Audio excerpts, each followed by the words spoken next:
தம்பி நிக்கிறவங்க கொஞ்சம் முன்னால வந்து உட்காருங்க.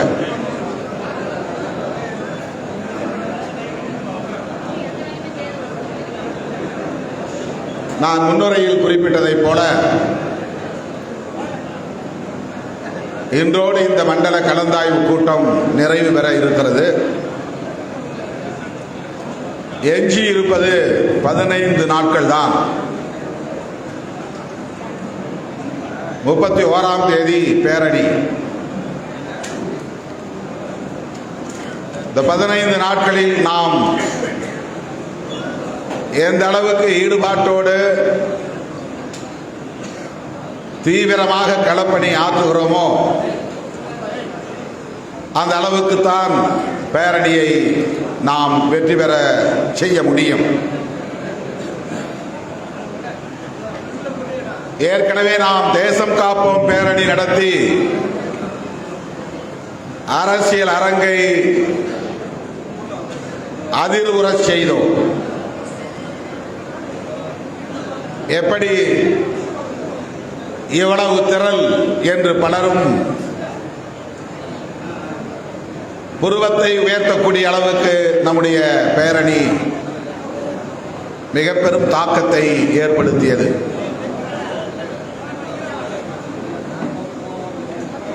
அதன் பிறகு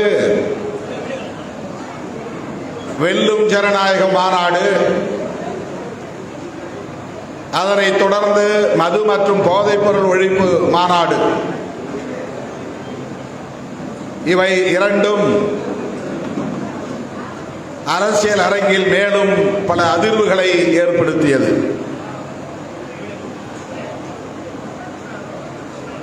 இந்த சூழலில்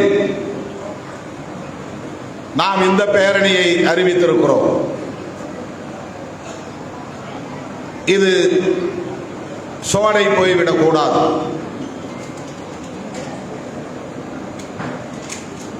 இதுவரையில் நடந்த பேரணிகள் அல்லது மாநாடுகள் அனைத்தையும் விஞ்சக்கூடிய வகையிலே, வெல்லக்கூடிய வகையிலே இந்த பேரணி அமைய வேண்டும். நாம் ஒவ்வொருவருக்கும் அந்த முனைப்பு இருக்க வேண்டும். இந்த வேண்டுகோளை விடுப்பதற்காகவும் இந்த பேரணியை ஏன் நாம் ஒருங்கிணைக்கிறோம் என்பதற்கான நுட்பமான காரணத்தை விளக்குவதற்காகவும் தான் உங்களை தேடி வந்திருக்கிறேன். பெயரிலேயே பொருள் விளங்கும்.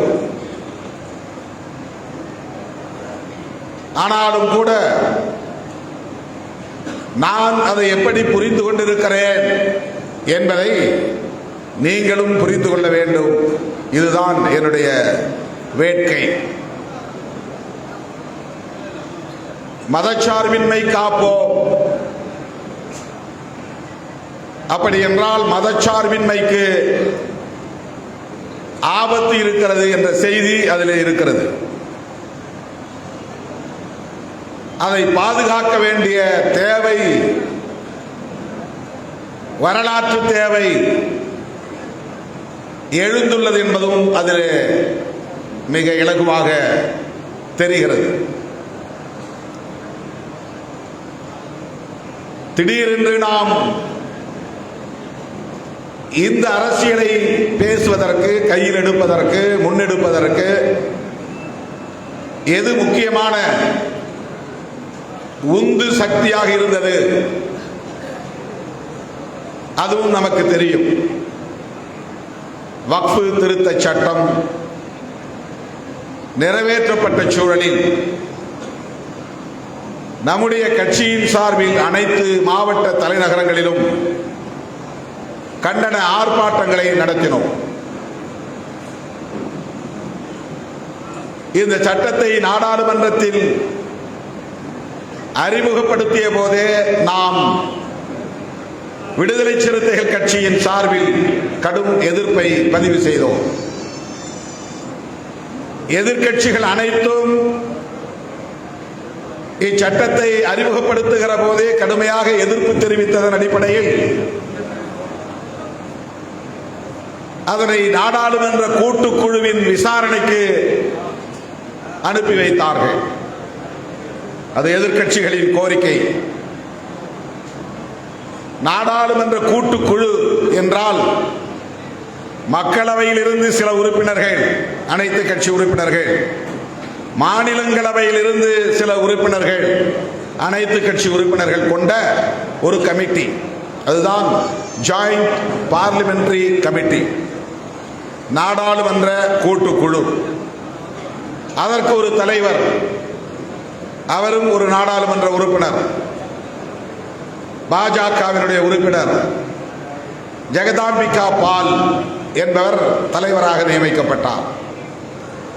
அவருடைய தலைமையின் கீழ் 20க்கும் மேற்பட்ட உறுப்பினர்கள், காங்கிரஸ், திமுக உள்ளிட்ட எதிர்க்கட்சிகளை சார்ந்த உறுப்பினர்கள் நியமிக்கப்பட்டார்கள். விடுதலை சிறுத்தைகள் கட்சியின் சார்பிலும் அந்த குழுவிலே பிரதிநிதித்துவம் வேண்டும் என்று நாம் கோரிக்கை வைத்தோம். அது ஏற்கப்படவில்லை.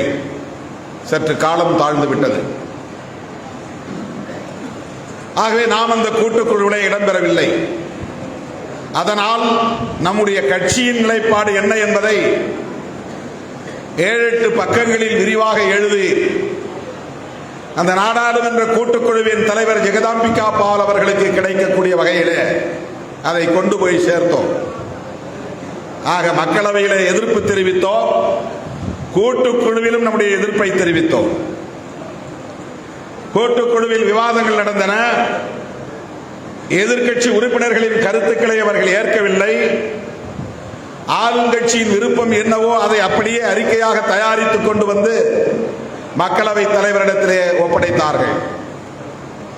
அவர்கள் சொன்ன சில திருத்தங்களை செய்து மறுபடியும் அந்த பில், அந்த மசோதா மக்களவைக்கு வந்தது. ஒரு சட்டம் அறிமுகப்படுத்துகிற போது அதற்கு பெயர் மசோதா. அது வடமொழி, வடச்சொல்லில் மசோதா. தமிழ்ல சட்ட முன் வடிவு, சட்டமாவதற்கு முன்பு உள்ள வடிவம், அதான் சட்ட முன் வடிவு. அது விவாதிக்க பெற்று பெரும்பான்மை அடிப்படையிலே நிறைவேற்றப்பட்டு குடியரசுத் தலைவரின் பார்வைக்கு போய் அவர் ஒப்புதல் அளித்த பிறகுதான் அது சட்டம் ஆகும். அதற்கு முன்பு வரையில் அது சட்ட மசோதா. ஆக மசோதாவாக அறிமுகப்படுத்துகிற போதே எதிர்ப்பு தெரிவித்தோம். கூட்டுக்குழுவிலும் நமது எதிர்ப்பை தெரிவித்தோம். மறுபடியும் அறிமுகப்படுத்துகிற போதும் எதிர்ப்பு தெரிவித்தோம். 3 நிமிடங்கள் மட்டும் எனக்கு வாய்ப்பு கிடைத்தது. நான் அதை கடுமையாக எதிர்த்து உரையாற்றியதை ஒரு சில தோழர்கள் பார்த்திருப்பீர்கள். எவ்வளவு பேர் பார்த்தீங்க? இது பொய். சும்மா எல்லாரும் கையை தூக்குறீங்க. 3 நிமிடங்கள் மட்டுமே நான் ஆற்றிய உரை யூடியூப்ல கிடக்கு, பார்க்காதவங்க மறுபடியும் பாருங்க. வக்ஃபு திருத்த சட்ட மசோதாவை விடுதலை சிறுத்தைகள் கட்சியின் சார்பில் 3வது கட்டமாகவும் எதிர்ப்பு தெரிவித்தோம். பெரும்பான்மை அடிப்படையில் நிறைவேற்றிவிட்டார்கள், சட்டமாகிவிட்டது. கண்டித்தோம், எதிர்த்தோம், அறிக்கை வெளியிட்டோம். போதும் என்று நாம் இல்லாமல் அதை திரும்ப பெற வேண்டும் என்று வலியுறுத்தி மறுபடி தமிழ்நாடு முழுவதும் ஆர்ப்பாட்டம் நடத்திய கட்சி விடுதலை சிறுத்தைகள் கட்சி. இந்தியாவிலேயே வேறு எந்த எதிர்க்கட்சியும் மாநில அளவில் கூட அதை எதிர்த்து ஆர்ப்பாட்டம் நடத்தி இருக்க வாய்ப்பில்லை. தமிழ்நாட்டில் நம்மை தவிர யாரும் நடத்தவில்லை.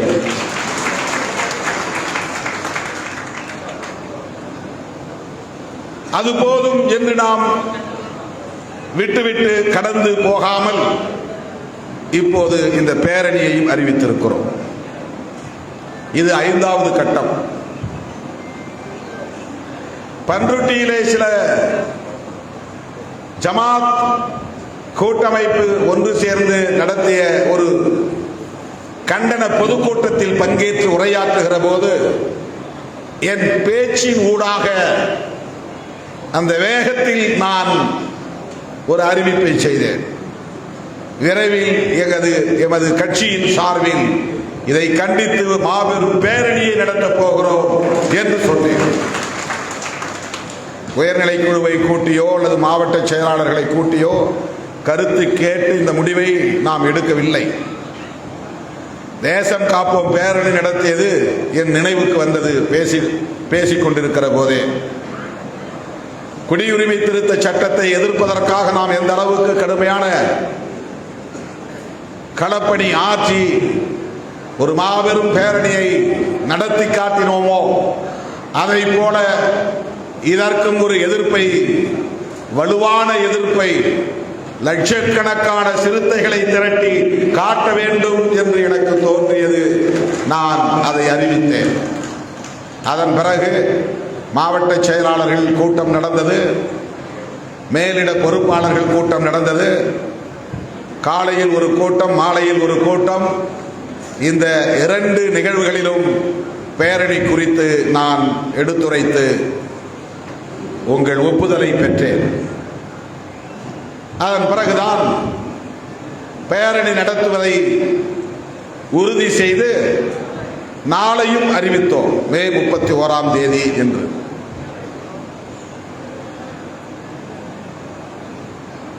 இது போதும், நீங்கள் களப்பணி செய்வதற்கு ஏற்கனவே நிறைய அனுபவங்கள் உங்களுக்கு உண்டு.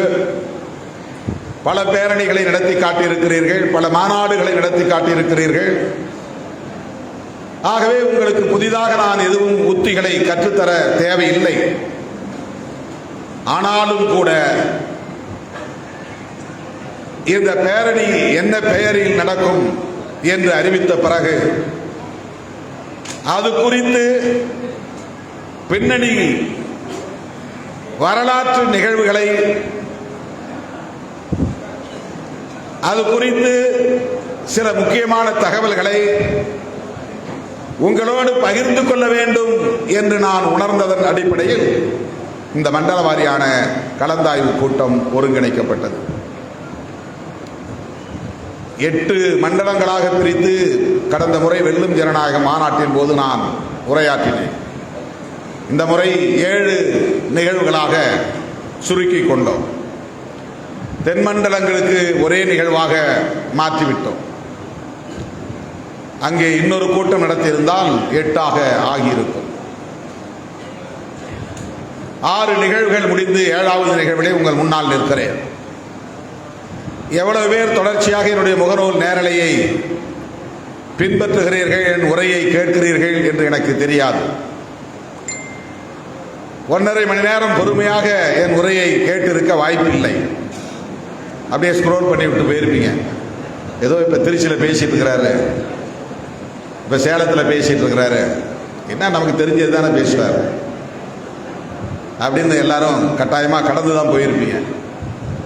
1.5 மணி நேரம் நான் முழுசாக கேட்டேன்னு சொன்னால் யாராவது கையை தூக்குனா நான் நம்ப மாட்டேன். இதுவரையில் நான் 6 கூட்டங்களில் உரையாற்றி இருக்கிறேன். ஏதாவது ஒரு கூட்டத்தில் நான் பேசியதை முழுமையாக கேட்டவர்கள் கையை உயர்த்தவும். ஒருத்தர் 2 கையை தூக்குறாரு. மொத்தமே ஒரு 25-30 பேர் தான் வருது. 1000 பேருக்கு மேல் நாம் இங்கே கூடியிருக்கிறோம். முகநூல் நேரலையில் நீங்கள் எல்லாம் கேட்பீர்கள் என்று எண்ணிக்கொண்டே நான் பேசுகிறேன். இப்போ இங்க வராதவங்க எல்லாம் வேற எங்கேயோ உட்கார்ந்து என் பேச்சை கேட்டுக்கிட்டு இருக்கிறாங்க அப்படின்னு எனக்கு ஒரு மைண்ட் செட். கேட்பார்கள் என்கிற நம்பிக்கையோடு பேசுகிறேன். அதை கேட்டிருந்தீங்கன்னா இப்ப நான் பேச போறது ஏற்கனவே பேசினது தானே தோணும். நல்ல வேளை நீங்க யாரும் கேட்கல. அதனால இப்ப நான் பேச போறது எல்லாம் உங்களுக்கு புதுசா தெரியும். மதச்சார்பின்மை காப்போம், இதுதான் முழக்கம். பொதுவாக அரசியல் கட்சிகள் மாநாடு போட்டால் மாநில மாநாடு, 12வது மாநில மாநாடு, 10வது மாநில மாநாடு அப்படின்னு தான் போடுவாங்க தலைப்பு. சில பேர் முழு நிலவு மாநாடு என்று போடுவாங்க. அதுல ஒரு பொலிட்டிக்கல் கண்டென்ட் இருக்காது. என்ன என்ன டாபிக், என்ன கண்டென்ட் ஒண்ணு இருக்காது. அதனாலதான் அங்க என்ன பேசுறதுன்னு தெரியாம பேசுறாங்க. அதுல ஒரு கண்டென்ட் இருந்தா அந்த தலைப்போட்டி பேசணுங்கிற உந்துதல் வரும். அப்ப தலைவர்கள் அதை பற்றி கொஞ்சமாவது ப்ரிப்பேர் பண்ணிட்டு வந்து பேசுவாங்க.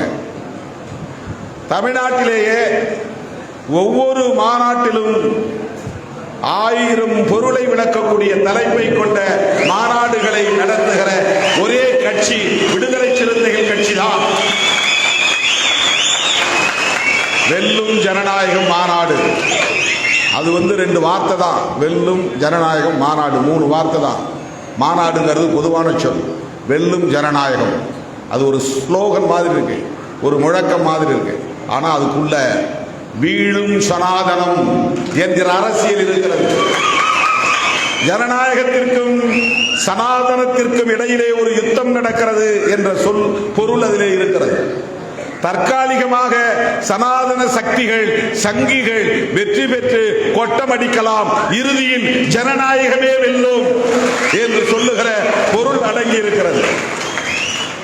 நாங்கள் சிறுத்தைகள் சனாதனத்தை எதிர்த்து போராடுகிறோம் என்ற பொருள் அடங்கி இருக்கிறது. எங்கள் போராட்டமே இறுதியில் வெல்லும், ஜனநாயகம் வெல்லும் என்கிற பொருள் அடங்கி இருக்கிறது. Political content. மாநாட்டுக்கு இப்படித்தான் நாம் பெயர் வைத்திருக்கிறோம். மது மற்றும் போதைப் பொருள் ஒழிப்பு மாநாடு. அதில் மணிக்கணக்கில் பேசக்கூடிய அளவுக்கு கண்டென்ட் இருக்கு, உள்ளடக்கம் இருக்கு. பேசிக்கொண்டே இருக்கலாம். மதுவை பற்றி, மது மற்றும் போதைப் பொருள்களை பற்றி, அது எப்படி இங்கே விநியோகப்படுத்தப்படுகிறது, அதற்கு பின்னால் இருக்கிற மாஃபியா கும்பல் யார், அது பரவுவதால் யார் யார் இங்கே பாதிக்கப்படுகிறார்கள், இளம் தலைமுறையினர் எப்படி பாதிக்கப்படுகிறார்கள், ஒட்டுமொத்த சமூகமே எப்படி சீரழிகிறது, அதை தடுக்க வேண்டிய தேவை என்ன, டாஸ்மாக் கடைகளை ஏன் மூட வேண்டும், அதனால் அரசுக்கு என்ன நட்டம் ஏற்படு இருக்கிறது போன்று பேசிக்கொண்டே போகலாம். மணிக்கணக்கில் பேசலாம். அவ்வளவு கண்டென்ட் அதுக்குள்ளே இருக்கு. மாநில சுயாட்சி மாநாடு, தேசம் காப்போம் பேரணி, ஈழம் வெல்லும், எழும் தமிழீழம் மாநாடு நடத்தணும். கருத்துரிமை மீட்பு மாநாடு நடத்தினோம். தமிழர் இறையாண்மை மாநாடு நடத்தினோம். இந்துத்துவ பண்பாட்டு திணிப்பு எதிர்ப்பு மாநாடு நடத்தினோம். அடக்குமுறை சட்டங்கள் எதிர்ப்பு மாநாடு நடத்தியிருக்கிறோம். மண்ணுரிமை மாநாடு நடத்தியிருக்கிறோம். ஒவ்வொரு கண்டென்ட்டும் நாள் கணக்கிலே வாரக்கணக்கிலே பேசக்கூடிய அளவுக்கான பொருளை உள்ளடக்கமாக கொண்ட தலைப்புகள். தமிழ்நாட்டு அரசியல் கட்சிகளில் இப்படி யாராவது மாநாடு நடத்தியதாக பட்டியல் காட்ட முடியுமா?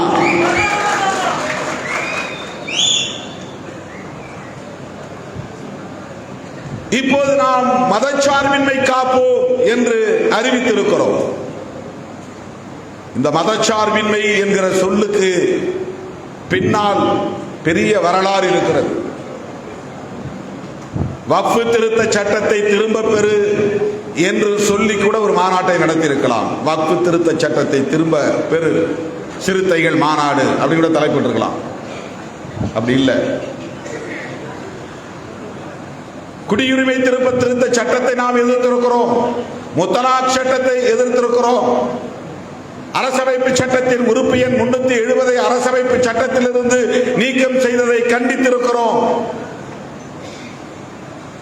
இன்றைக்கு வக்ஃபு திருத்த சட்டத்தை திரும்ப பெறு என்று தொடர்ந்து குரல் கொடுக்கிறோம். இவையெல்லாம் எதற்காக குரல் கொடுக்கிறோம்? முஸ்லிம்களின் வாக்குகளுக்காகவா? அப்படி ஒப்பீட்டளவில் பார்த்தா, மத அடிப்படையில் பார்த்தால் முஸ்லிம்கள் எண்ணிக்கை மிக மிக குறைவு. எல்லா தொகுதியிலுமே, சட்டமன்ற தொகுதி வாரியாக எடுத்துக்கிட்டாலும் சரி, நாடாளுமன்ற தொகுதி வாரியாக எடுத்துக்கொண்டாலும் சரி, இஸ்லாமியர்களின் வாக்குகள் என்பது ஒப்பீட்டளவில் இந்துக்களின் வாக்குகளை விட குறைவு.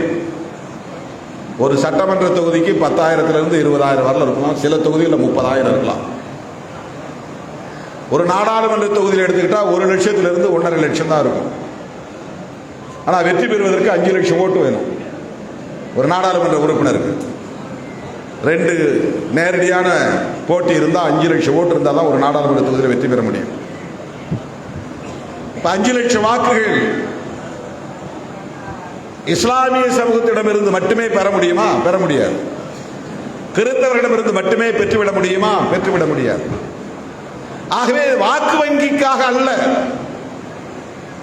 தேர்தல் அரசியலுக்காக அல்ல, மத அடிப்படையிலும் நாம் வாக்கு கணக்குகளை போட்டு இதை அணுகவில்லை. வக்ஃபு திருத்த சட்டத்தை திரும்ப பெற வேண்டும் என்பது நம்முடைய நிலைப்பாடு. அதிலே எந்த மாற்று கருத்தும் இல்லை. சிறுபான்மையினரை அச்சுறுத்தாதே, அவர்களுக்கு பாதுகாப்பு கொடு என்பதும் நம்முடைய நிலைப்பாடு.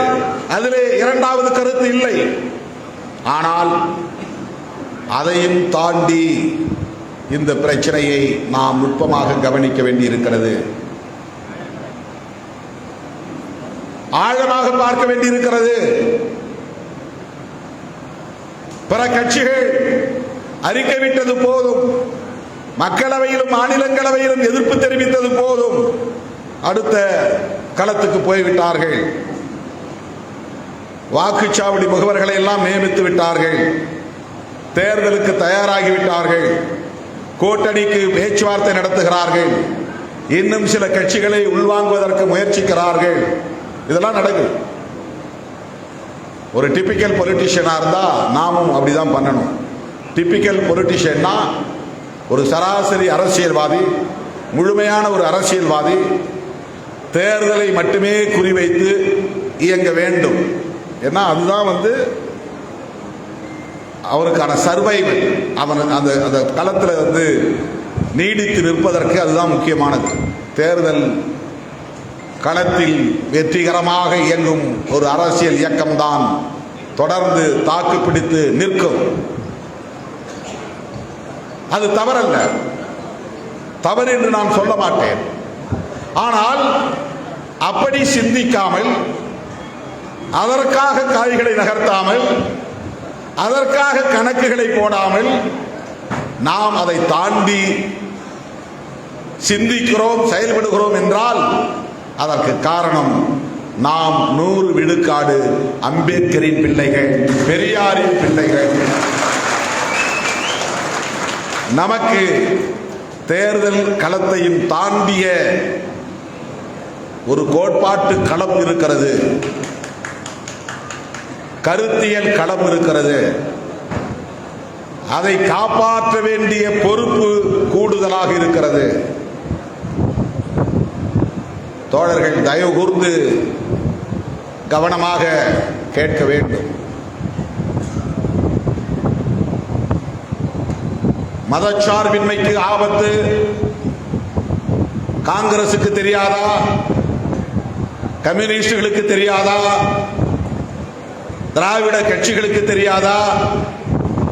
அவர்களும் தான் பேசுகிறார்கள், அவர்களும் தான் கண்டிக்கிறார்கள்.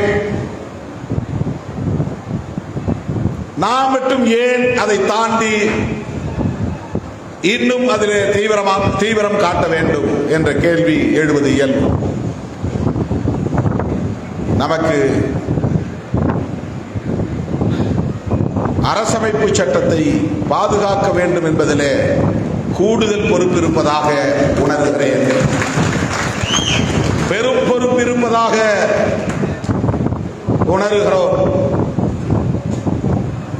அரசமைப்பு சட்டம் நீர்த்து போனால், அரசமைப்பு சட்டத்தின் உயிர் மூச்சு கோட்பாடுகள் வலுவிழந்து போனால் பிறகு நாம் அரசியலை பண்ண முடியாது. நமக்கு கடமை இருக்காது, நமக்கு அரசியல் பண்ண முடியாது. நம்மால வெறும் ஓட் பேங்க் பாலிடிக்ஸ்ல நாம சஸ்டைன் பண்ண முடியாது, நிற்க முடியாது.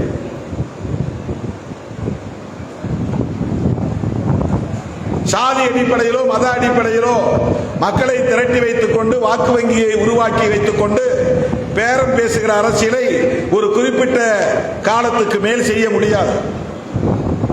அது யார் செய்தாலுமே ஒரு கட்டத்துக்கு மேல அது போய் சேச்சுரேட் ஆகி நின்று போயிடும். அதுக்கப்புறம் அதை நகர்த்த முடியாது.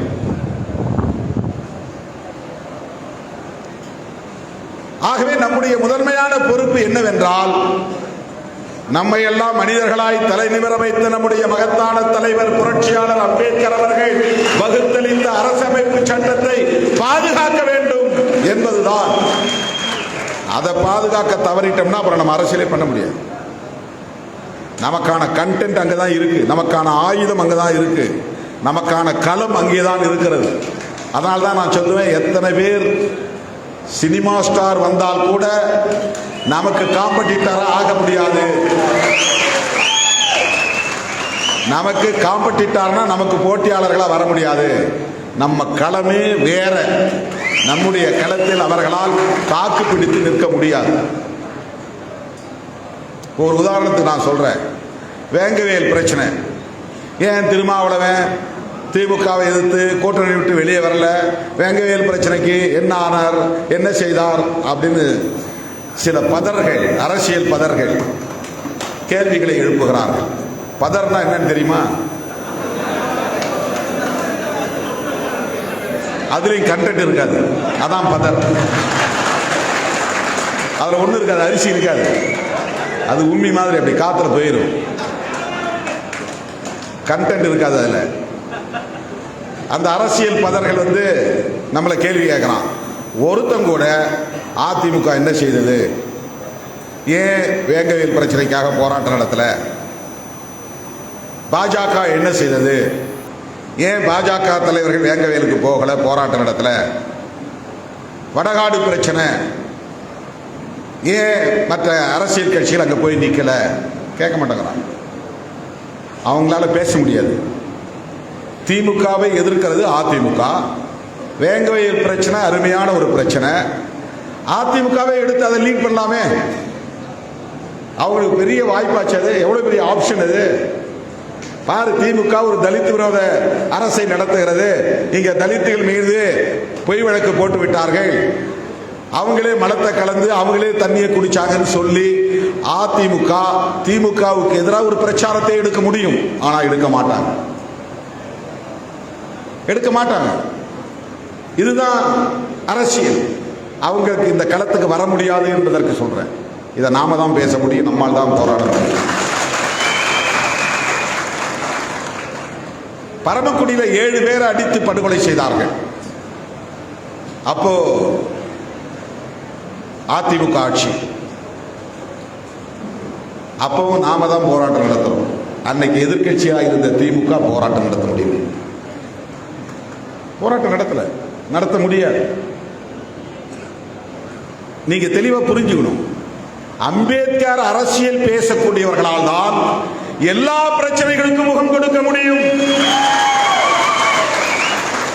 கடைசியா நிக்கிறவனுக்கு நாம தான் சாப்பாடு கேட்கிறோம். கடைசியா நிக்கிறவனுக்கு கேட்டா எல்லாருக்கும் வேணும்னு அர்த்தம். 4வதா இருக்கிற ஆளோட போதுன்னு ஒருத்தன் கேட்கறான்னா பின்னால இருக்கிற ஆளை பத்தி அவனுக்கு கவலை இல்லை.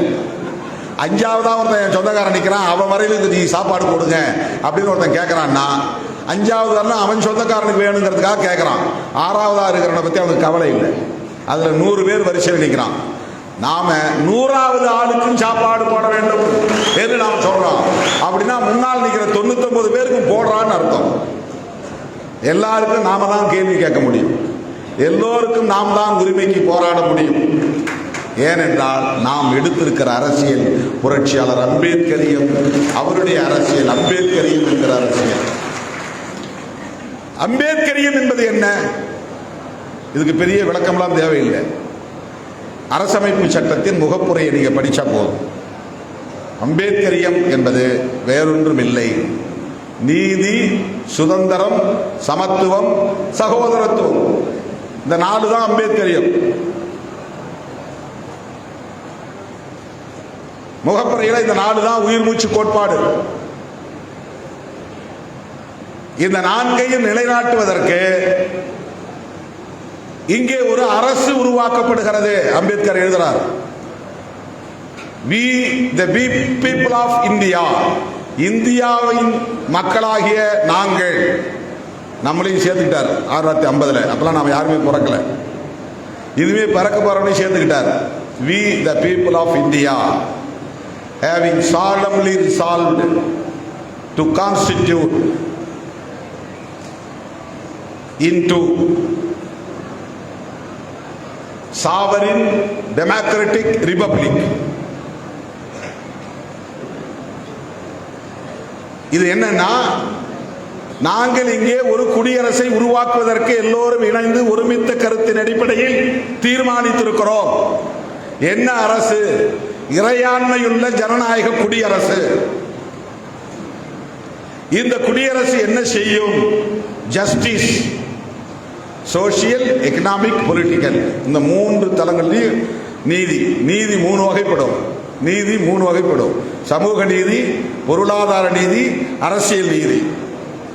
ஒவ்வொரு குடிமகனுக்கும் இது கிடைப்பதற்கு இந்த அரசு பாடுபடும். அதற்காக இந்த அரசை நாங்கள் உருவாக்குகிறோம். சுதந்திரம், சிந்திப்பதற்கு, கருத்து சொல்வதற்கு, ஒரு மதத்தின் மீது நம்பிக்கை வைப்பதற்கு, ஒரு கடவுளை ஏற்றுக்கொள்வதற்கு,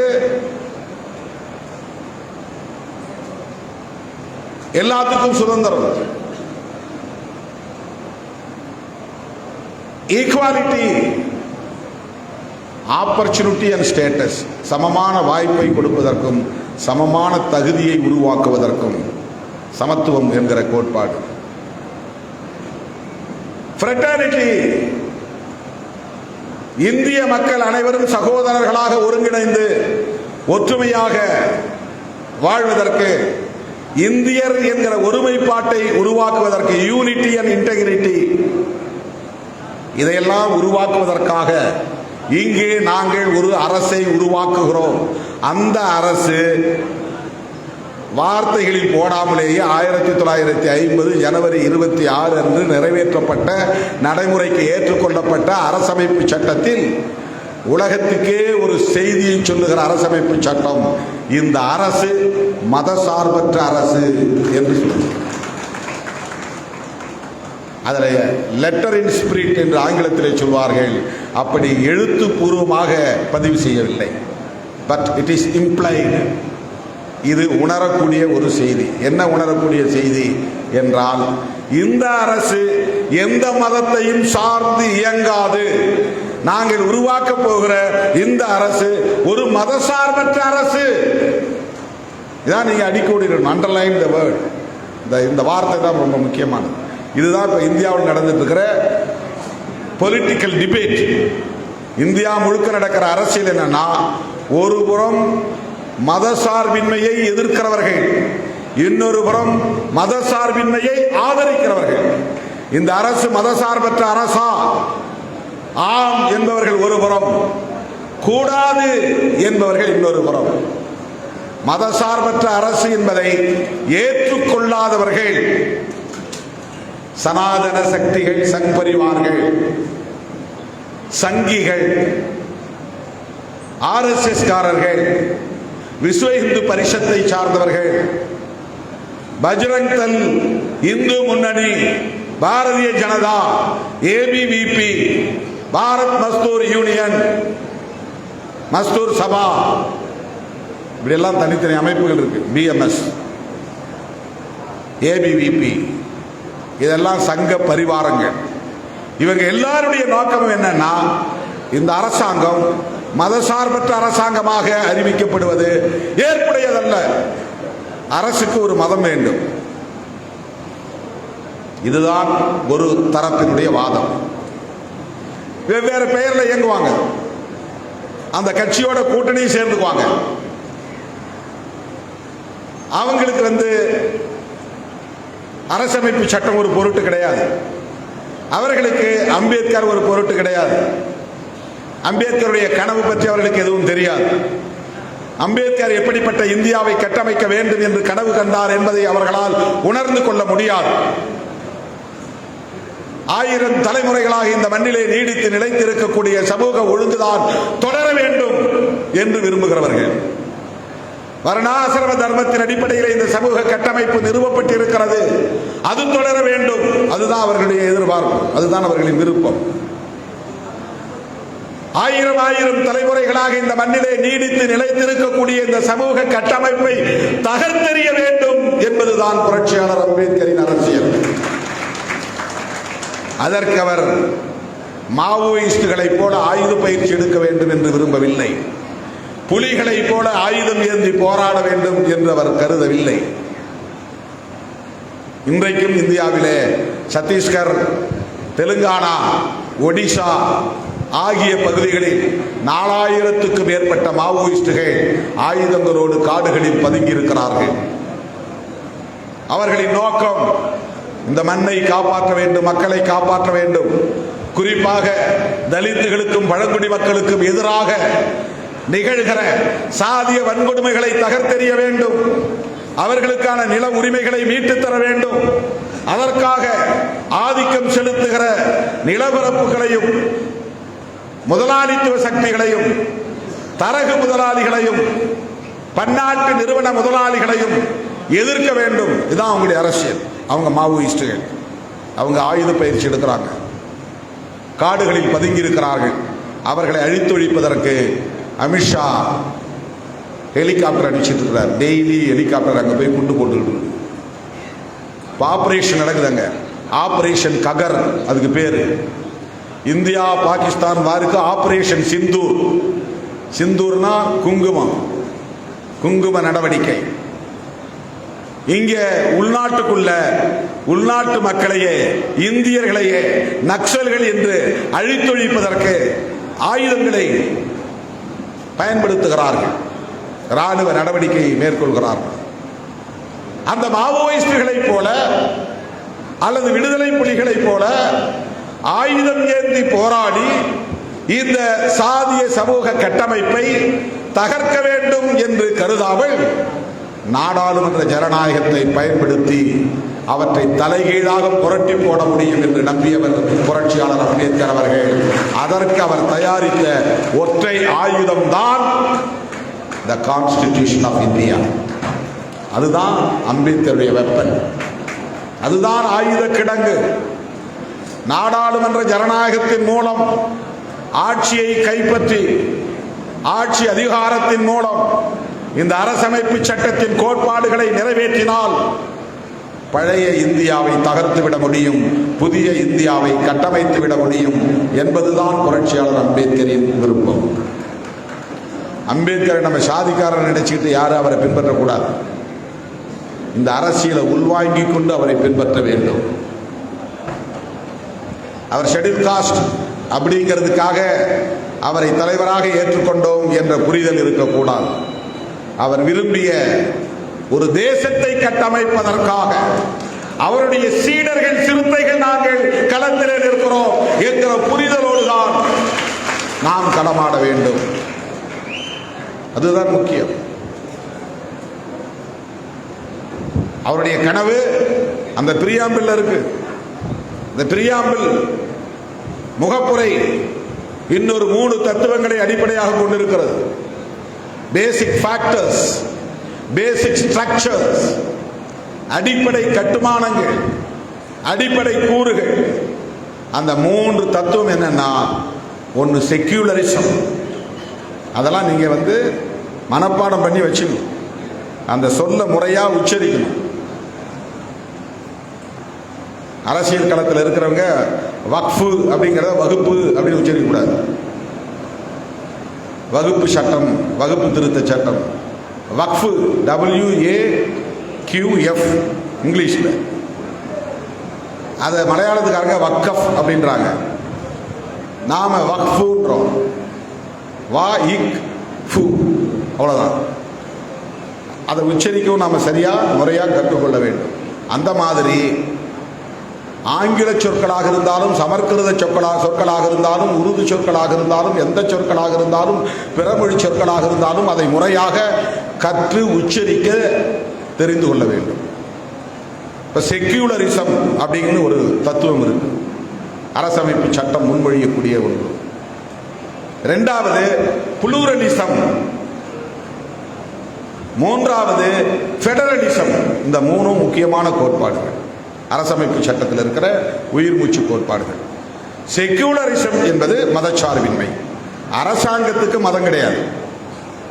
ஒரு குடிமகன் இந்துவா இருக்கலாம், நாளைக்கு முஸ்லீமா மாறலாம், வேண்டான்னு சொல்லிட்டு அவர் சீக்கியனா மாறலாம், எந்த கடவுளையும் கும்பிடலாம், தலப்பாக கட்டிக்கலாம், தாடியை வளர்த்துக்கலாம்,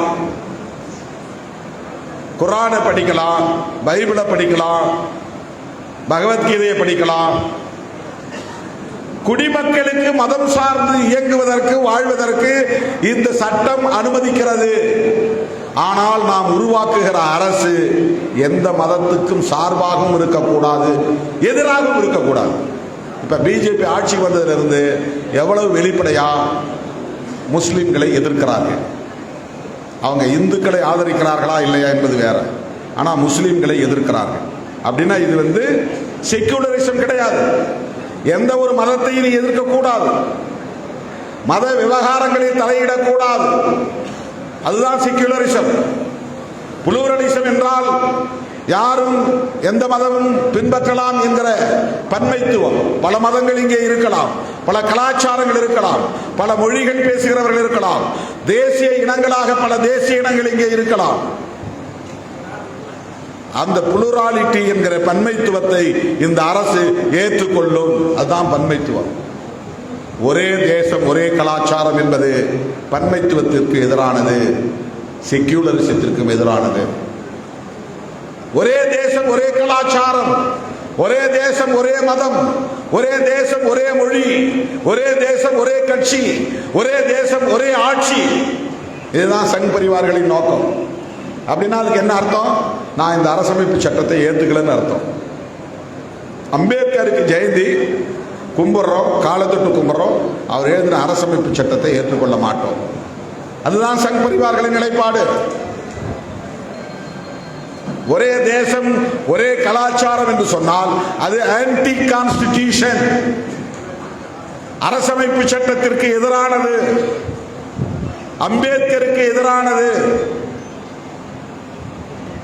மூணாவது பெடரலிசம். பெடரலிசம்னா இங்க பல மாநிலங்கள் பிரிக்கப்பட்டிருக்கின்றன. அந்த மாநிலங்களுக்கு சில அதிகாரங்களை தருகிறோம், மாநில அரசுகளுக்கு சில உரிமைகளை தருகிறோம். அவங்க என்னென்ன வகையான துறைகளில் சட்டம் இயற்றிக் கொள்ளலாம், அதை குடியரசுத் தலைவர் அப்ரூவல் செய்யணும். சில சட்டங்களை ஆளுநரே அங்கீகரிக்கணும். இதெல்லாம் மாநில அரசுகளுக்கு தரப்பட்டிருக்கிற அதிகாரங்கள், உரிமைகள்.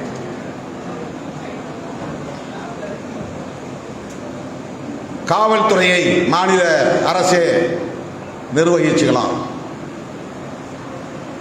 விவசாயம் மாநில அரசு நிர்வகிச்சுக்கலாம்,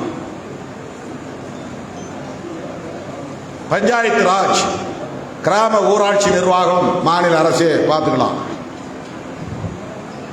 ஊரக வளர்ச்சி மாநில அரசுக்கு அதில் அதிகாரம் இருக்கிறது. இப்படி சொல்லிக்கிட்டே போகலாம். டிரான்ஸ்போர்ட் மாநில அரசு பார்த்துக்கலாம், ட்ரெயின் யூனியன் கவர்மெண்ட், ஏரோப்ளேன் ஏர் சர்வீஸ் யூனியன் கவர்மெண்ட்,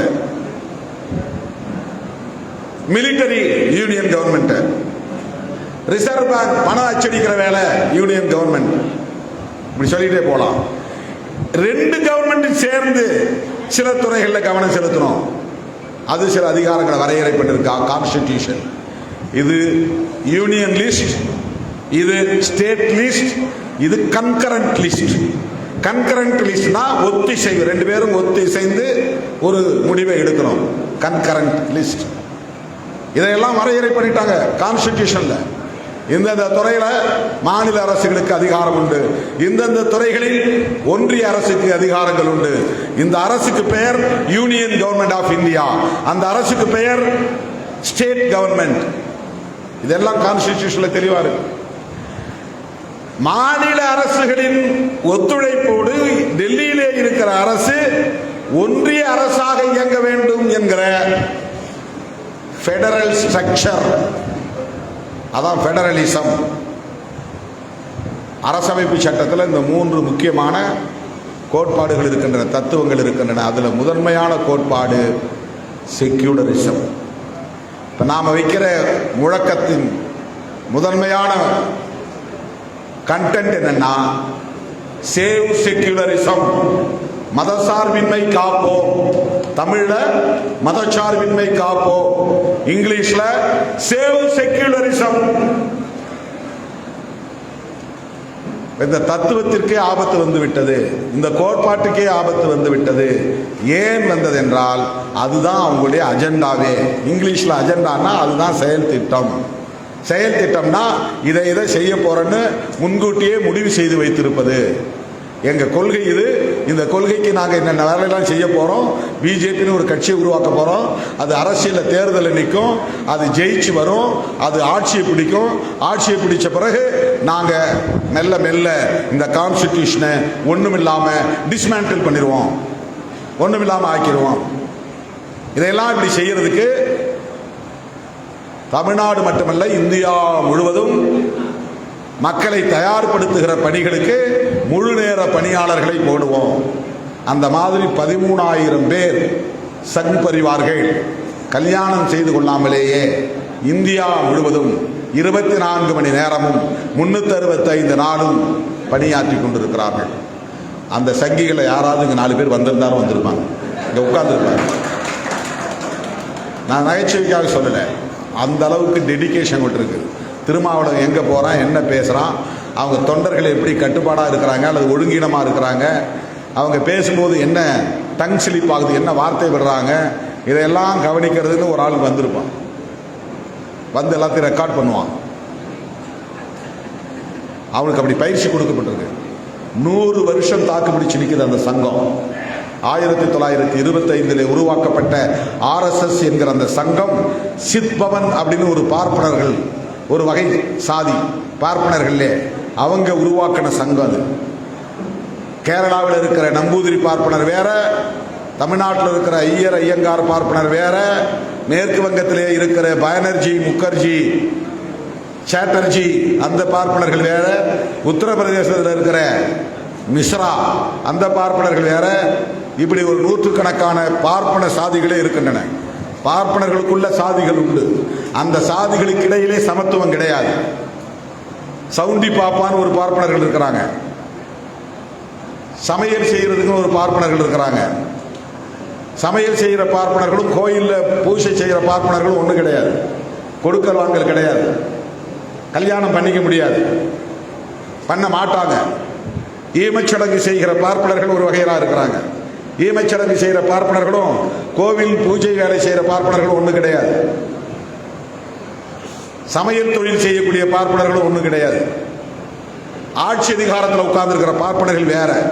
இந்தியாவிலேயே நாங்க தான் வசந்த பார்ப்பனர்கள் என்கிற எண்ணம் கொண்டவர்கள் மகாராஷ்டிராவை சேர்ந்த சித்பவன் பார்ப்பனர்கள். அவங்களை விட உயர்ந்த பார்ப்பனர்கள் நான் என்கிற எண்ணம் கொண்டவர்கள் கேரளாவில் இருக்கிற நம்பூதிரி பார்ப்பனர்கள். ஆர் வெங்கட்ராமன் என்கிற பார்ப்பனர் குடியரசுத் தலைவராக இருந்த போது கேரளாவுக்கு சென்ற போது ஒரு கோவிலுக்குள்ளே நுழைந்த போது சட்டையை கழட்டிட்டு உள்ளவாண்டான். நானும் உங்க ஆள் தாயா, நீ வேற நான் வேற, சட்டையை கழட்டி உள்ளவா. சாதிகளுக்கு இடையிலே இவ்வளவு பெரிய இடைவெளி இருக்கிறது. அவர்கள் உருவாக்கிய ஒரு சங்கம் RSS, ராஷ்டிரிய சுயசேவக் சங். சங்குனா சங்கம், சுயசேவக் அப்படின்னா தன்னார்வ தொண்டர்கள், ராஷ்டிரியன்னா தேசிய, தேசிய தன்னார்வ தொண்டர்கள் படை, அதாவது RSS தமிழ்ல. அவர்களுக்கு முக்கியமா 3 லட்சியங்கள் இருக்கின்றன. Ultimate aim. 1, இந்தியாவுடைய பெயரை இந்தியா பாரத் அப்படிங்கிறத மாற்றணும். இதெல்லாம் நான் கற்பனையா சொல்லலை, யூகமா சொல்லலை, 100க்கு 100 உண்மை உண்மை உண்மை. அவர்களின் இறுதி இலக்கு இந்தியாவின் பெயரை மாற்ற வேண்டும். இந்தியா அப்படிங்கிற பேர் அவங்களுக்கு விருப்பம் இல்லை. பாரத் அப்படிங்கிறதுல கூட அவங்களுக்கு விருப்பம் இல்லை. வெளிப்படையா இந்து ராஷ்டிரா அப்படின்னு அறிவிக்கணும். இல்லைன்னா இந்துஸ்தான், அது பாகிஸ்தான், இது இந்துஸ்தான். இது ஒரு லட்சியம். 2வது லட்சியம் அகண்ட பாரதம் அமைக்க வேண்டும். அகண்ட பாரதம் என்ன? இன்னைக்கு இருக்கிற பாரதம், அன்னைக்கு இருக்கிற இந்தியா சுருங்கி போயிருச்சு. ஏற்கனவே இருந்த ஒரு பகுதி பாகிஸ்தானா போயிருச்சு, இன்னொரு பகுதி பங்களாதேஷா போயிருச்சு, கொஞ்சம் பகுதி ஆப்கானிஸ்தான்லயும் இருக்குது. இதையெல்லாம் மறுபடியும் மீட்டு பாகிஸ்தானை வென்று மீட்டு இந்தியாவோடு இணைக்கணும். பங்களாதேஷையும் பாரதத்தோடு இணைக்கணும். இந்தியா விடுதலை பெறுகிற போது 1947 2 பாகிஸ்தான் உருவாச்சு. ஒன்னு மேற்கு பாகிஸ்தான், ஒன்னு கிழக்கு பாகிஸ்தான். மிச்ச இந்தியா. ஜம்மு காஷ்மீர்ல ஒரு பகுதி, காஷ்மீர் பகுதியில் பாகிஸ்தான்காரன் ஆக்கிரமிப்பு பண்ணி வச்சிருக்கிறான். அதை இன்னைக்கும் POK சொல்றான், பாகிஸ்தான் ஆக்குபைடு காஷ்மீர் அப்படின்னு சொல்றான். அந்த பகுதி பாகிஸ்தான், மேற்கு பாகிஸ்தான், கிழக்கு பாகிஸ்தான், இதெல்லாம் ஒரு காலத்தில் பாரதமா பிரிட்டிஷ் ஆட்சியின் கீழ் இருந்தது, வெள்ளைக்காரன் ஆட்சியில் இருந்தது. சமஸ்தான பகுதிகள் போக மிச்ச பகுதிகள் பிரிட்டிஷ் இந்தியான்னு பேரு. ஆனா சமஸ்தானத்தை சார்ந்த மன்னர்களும் பிரிட்டிஷ் இந்தியாவுக்கு கட்டுப்பட்டு தான் இருந்தாங்க. எனவே அகண்ட பாரதம் அமைக்க வேண்டும், அது முக்கியமானது. மூன்றாவது, அப்படி உருவாக போகிற இந்தியாவுக்கு, அவன் உருவாக்க போகிற அந்த இந்துஸ்தானுக்கு அரச மதம் அறிவிக்க வேண்டும், ஸ்டேட் ரிலீஜன். இந்த 3 RSS காரனுடைய அல்டிமேட் எய்ம்ஸ், இறுதி இலக்குகள். இதை நிறைவேற்றுவதற்கு அவனுக்கு எது தடையாக இருக்கிறது என்றால், காங்கிரஸ் கட்சியா, அது எலக்டோரல் எனிமி, அவ்வளவுதான், அது தடையா இல்லை. கம்யூனிஸ்டுகளா, ஐடியாலஜிகளா எதிர்க்கிறாங்க, அவங்க ஒரு பெரிய சக்தி இல்லை அவனை பொறுத்த வரையிலும். திராவிட கட்சிகளா, தமிழ்நாட்டுக்குள்ள அவங்க இருக்கிறதுனால நம்மளால கட்சியை வளர்க்க முடியல, அவங்க எதிரி. அவங்க பேசுற அரசியல் நம்ம அரசியலுக்கு எதிரானதுதான், ஆனா அது ஒரு பொருட்டு இல்லை அவங்களுக்கு. இப்ப அவங்களுக்கு இந்த கனவுகளை நனவாக்குவதற்கு எது தடையாக இருக்கிறது, முட்டுக்கட்டையாக இருக்கிறது என்றால், புரட்சியாளர் அம்பேத்கர் வகுத்தளித்த அரசமைப்பு சட்டம் தான். இதை அவன் வெளிப்படையாக சொல்ல மாட்டான். அதனால் தான் திருமாவளவன் சொல்லுகிறான், ஊர் ஊராக போய் சொல்லுகிறான். அவன் வெளிப்படையாக சொல்ல மாட்டான். அரசமைப்பு சட்டத்தை தாங்களின் எதிரி என்று அவர்கள் ஒருபோதும் சொல்ல மாட்டார்கள், அதை மதிக்கிறோம் என்பார்கள்.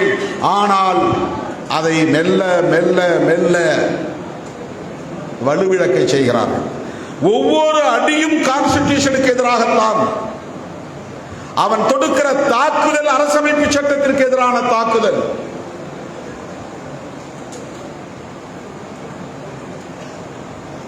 இந்து ராஷ்டிரா என்று பெயர் சூட்ட முடியவில்லை, அதற்கு காரணம் செக்யூலரிசம். இந்தியாவுக்கு அரச மதத்தை அறிவிக்க முடியவில்லை, அதற்கு காரணம் கான்ஸ்டிடியூஷனிலே இருக்கிற செக்யூலரிசம்.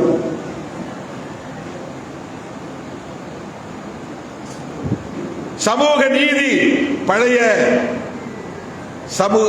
சமூக கட்டமைப்பை தகர்க்கிறது. ரிசர்வேஷன், கக்கூஸ் கருவனெல்லாம் இன்னைக்கு இந்தியாவின் உச்ச நீதிமன்றத்தின் தலைமை நீதிபதியாக போய் உட்காருகிறார் B.R. கவாய். அடிநிலையில் உழந்த ஒரு சமூகத்தில் இருந்து புரட்சியாளர் அம்பேத்கரால் தான் நாங்கள் இந்த நிலைக்கு உயர்ந்தோம் என்று B.R. கவாய் அம்மா இன்றைக்கு பேட்டி கொடுத்திருக்கிறார். எவ்வளவு பெரிய தலைகீழ் மாற்றம். 1991 நான் எழுதிய முழக்கம், தலை நிமிர சேரி திரளும், தலை கீழாய் நாடு புரளும். தலை கீழாய் நாடு புரளுகிறது. இந்தியாவின் தலைமை நீதிபதி, பிரதமர் பதவி ஏற்க வேண்டுமானால் குடியரசுத் தலைவர் இல்லை என்றால் தலைமை நீதிபதியினுடைய தலைமையில் தான் நீதிபதி அமைச்சர்கள் பதவி ஏற்க முடியும்.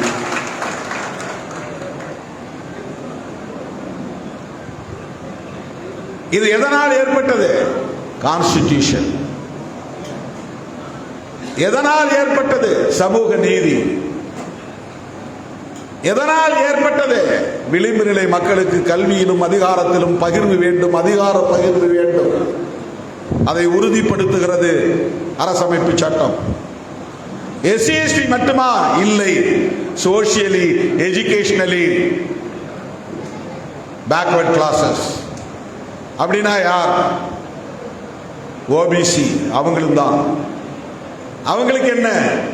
கல்வியிலும் வேலை வாய்ப்பிலும் இடஒதுக்கீடு வேண்டும். எது சொல்லுகிறது? அரசமைப்பு சட்டம் சொல்கிறது. அதனால்தான் மண்டல் கமிஷன், அதனால்தான் 27% இடஒதுக்கீடு, அதனால்தான் இன்னைக்கு சுதந்திரமா சித்திரை பௌர்ணமி விழாவை கொண்டாட முடிகிறது. இந்த வாய்ப்பை தருவது அரசமைப்பு சட்டம் தான். கல்வியிலே இடஒதுக்கீடு, வேலை வாய்ப்பிலே இடஒதுக்கீடு, கருத்து சொல்ல சங்கம் அமைக்க, சாதி பெயரில் இயங்க, மதத்தின் பெயரில் இயங்க, எல்லாவற்றுக்குமான சுதந்திரத்தை தருவது எது? அரசமைப்பு சட்டம். இதுதான் அவருடைய பழைய ஆர்டரை டிஸ்டர்ப் பண்ணுது. சோசியல் ஆர்டர் அவன் எஸ்டாப்ளிஷ் பண்ணி வச்சிருந்தான். பிராமணன் தான் எல்லாத்துக்கும் உயர்ந்தவன், சத்திரியன் அவனுக்கு கீழே, வைசியனும் கீழே, சூத்திரனும் கீழே. இவன் எல்லாம் பிராமணர்களை யாரும் எதிர்த்து பேசக்கூடாது. ஆடிட்டர்னா அவங்க தான் இருக்கணும், ஜட்ஜஸ்னா அவங்க தான் இருக்கணும், வெள்ளைக்காரன் ஆண்டாலும் ஆலோசகராக வந்தா இருக்கணும். இன்னைக்கு ஜனநாயக முறைப்படி யார் ஆட்சிக்கு வந்தாலும் அவங்க தான் ஆலோசகராக இருக்கணும். பூஜை அவங்க தான் செய்யணும், யாகம் அவங்க தான் செய்யணும், சமஸ்கிருத மந்திரம் அவங்க தான் ஓதணும், கும்பாபிஷேகம் அவங்க தான் நடத்தணும், கல்யாணத்துக்கு தேதி அவங்க தான் குறிக்கணும், மஞ்சள் நீராட்டு விழாவுக்கு தேதி அவங்க தான் குறிக்கணும். இது ஒரு ஆர்டர், சோசியல் ஆர்டர். அவங்களுக்கு எந்த உடல் உழைப்பும் இல்லாமலேயே தலைமுறை தலைமுறையாக பாதுகாப்போடு வாழ முடியும். ஒரு மாவட்டத்துக்கே ஒரே ஒரு பார்ப்பனர் இருந்தாலும் அவன் மேல யாரும் கை வைக்க முடியாது, கை வைக்க மாட்டான். அவ்வளவு பெரிய சோசியல் செக்யூரிட்டி. ஒவ்வொரு கிராமத்திலும் 300 குடும்பம் 500 குடும்பம் இருந்தாலும் ஊடு புகுந்து அடிக்கிறான். செக்யூரிட்டி இல்ல, வடகாடுக்குள்ள புகுந்து அடிக்கிறான். மேல்பாதி கோயில் அறநிலையத்துறைக்கு சொந்தமான கோயில் நுழையக்கூடாதுன்னு தடுக்கிறான். வடகாட்டில் இருக்கிற முத்துமாரியம்மன் கோயில் அறநிலையத்துறைக்கு சொந்தமான கோயில் நுழையாதங்கிறான். 1000 குடும்பம் இருந்தாலும் வீடு ஊருக்குள்ளே புகுந்து தாக்குகிறான். ஒரே ஒரு பார்ப்பனர் இருந்தாலும் அவரை யாரும் சீண்ட மாட்டார்கள், தாக்க மாட்டார்கள். அவர்கள் மீது நன்மதிப்பை உருவாக்கி வைத்திருக்கிறார்கள். பாப்பான கண்டா ஒதுங்கி, ஒத்த பாப்பான கண்டா ஒதுங்கி போன்னு ஒரு பழமொழி இருக்கு. ஒத்த பாப்பான கண்டா ஒதுங்கி போ. ஏன்னா அவர் ஏதாவது சாபம் விட்டுருவாருன்னு சொல்லி பயமுறுத்தி வச்சுருக்கான். அது அல்ல, அவன் ஒரு ஆளாக போகும்போது நீங்க 4-5 பேர் சேர்ந்து அடிச்சுட்டா என்ன பண்றது? தாக்கி விட்டால் என்ன ஆகும்? அவன் ரொம்ப பாதுகாப்பா அப்படி பழமொழிலாம் உருவாக்கி வச்சுக்கிட்டான். அவ்வளவு பெரிய சோசியல் செக்யூரிட்டி இந்த சமூகத்திற்குள்ள. பார்ப்பனர்களுக்கு எதிரான துவேஷம் இல்லை. இது பார்ப்பனர்களின் ஆதிக்கத்தை அறிந்து கொள்ள வேண்டிய தேவை இருக்கிறது. இந்த சமூகத்திலே புரட்சியாளர் அம்பேத்கர் ஏன் தோன்றினார், தந்தை பெரியார் ஏன் தோன்றினார் என்பதற்கு இதுவெல்லாம் வரலாறு. அப்படி உருவாக்கப்பட்ட இந்த சமூக கட்டமைப்பில் 4 வருடம் மனு தர்மத்தால் நிர்ணயிக்கப்பட்டு அது நிலைநிறுத்தப்பட்டது என்பது வரலாறு. இதை யாரும் மறுக்க முடியாது. பார்ப்பன சமூகத்தை சார்ந்த பெண்ணாய் இருந்தாலும், சூத்திர சமூகத்தை சார்ந்த பெண்ணாய் இருந்தாலும், ஒட்டுமொத்த 100 விழுக்காடு பெண்களும் கீழ்சாதி. மனுதர்மம் சொல்லுது. அவங்களுக்கும் தீட்டு உண்டு, அவங்களுக்கு கல்வி கிடையாது, அவங்களுக்கு அதிகாரம் கிடையாது, அவங்களுக்கு நிலம் கிடையாது, அவங்களுக்கு சொத்துரிமை கிடையாது, கருத்துரிமை கிடையாது, பேச்சுரிமை கிடையாது. வாயை மூடிட்டு ஆம்பளை பேசுறத உனக்கு என்ன, கொட்ட கழுத உள்ள போகும். இதுதான் சனாதன தர்மம் உருவாக்கிய சமூக கட்டமைப்பு. ஆம்பளை பேசுறத நிக்கிற நீ என்னை பத்தி தானே பேசுறீங்க, உன்னை பத்தி பேசினாலும் நீ கருத்து சொல்லக்கூடாது. நாங்க சொல்ற ஆளுக்கு கழுத்தை நீட்டு. இல்ல அவனை எனக்கு பிடிக்கலன்னு சொன்னா ஓங்கி அறைவேன். நீ என்ன சொல்றது? அப்பன் சொல்றேன், இவன் தான் உனக்கு புருஷன், கட்டிக்கணும், வேற வழியே கிடையாது.